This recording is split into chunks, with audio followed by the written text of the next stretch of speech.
And as I look around, I see the signs on strike, good jobs for all, union. And we know we're fighting for 15 in the union. This has never been a minimum wage campaign. We've already depended on public assistance, government assistance for far too long. So we can stop that rhetoric about minimum wage hike and this being a minimum wage campaign. This is a movement for these billion-dollar companies we work for, McDonald's, Burger King, Wendy's, Subway, to pay their workers $15 an hour and give us the right to form a union without retaliation. Now we appreciate the minimum wage being on the ballot and being in discussion and being raised, but that's not what this movement is about. It's about these corporations in this $200 billion industry. Now, our next speaker is a man who truly cares about a living wage here in this city, truly cares. And we were happy to be at the State of the City address where he had fast food workers, LaToya Caldwell, a national leader, present.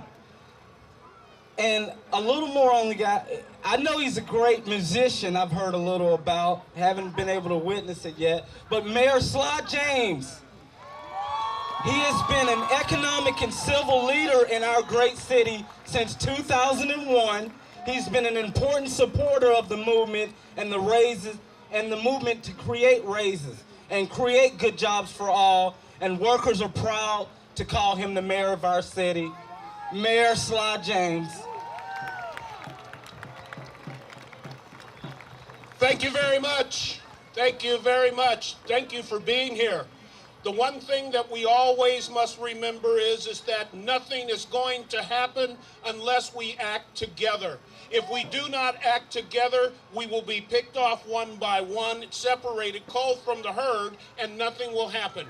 The only things that have ever changed the course of history in this country have been when people who believed in something fervently, people who were willing to give up their lives for it, people who were willing to devote their treasure to it, combined with others to do the same thing and stuck together until it happened. Another thing about those people, they voted. And in this city, let's be honest, we don't vote. They're taking registration right up there under those trees. We must vote. You cannot get the people out of office who are doing this to you unless you vote them out. And you can't vote them out if you don't vote. You must vote. We must always vote. It is not something that requires a lot of effort. It is not something that requires you to go a long distance. You walk into a church or some building, you pick up a pencil, you fill in some circles by the names of the people you want, and you can be in and out in 20 minutes, half hour. It is important that we show them that we will show up at the vote at the polls. Otherwise, they'll just ignore us. We do not have the money to compete with the business interests and million-dollar lobbyists, but we do have 1 million people who will stand with us and make sure that they hear the voice. We must vote. I also want to ask you to do me one favor. Give the federal workers union people who are here from surrounding states, who came out to support you, left their conference, give them a Kansas City welcome if you would.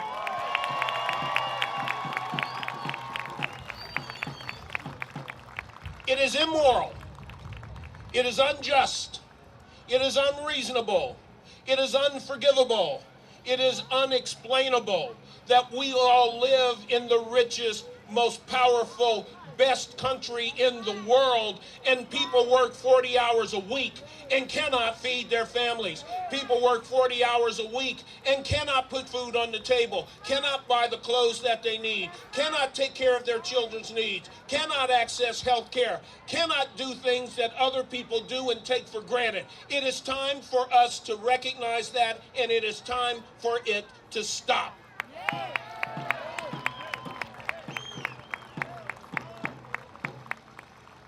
There's something else that we need to do, and I'm going to be real with you. The people who would have you lose this fight are sitting there and saying, just wait, just wait. We know these people. They don't vote. They can't hold together. They won't be organized. They'll fall apart. Just give them a chance. We cannot fulfill their prophecy. We cannot live up to their stereotypes.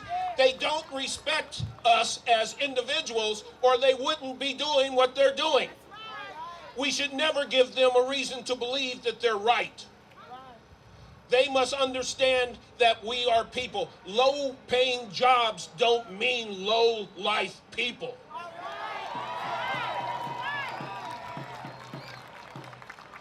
It is no mystery to me that this impact of these wages falls heaviest on women, on children, on brown and black folks, on poor folks, while others are buying new yachts and Maseratis and living the high life. Profits are at record levels, while wages have been stagnant for a decade.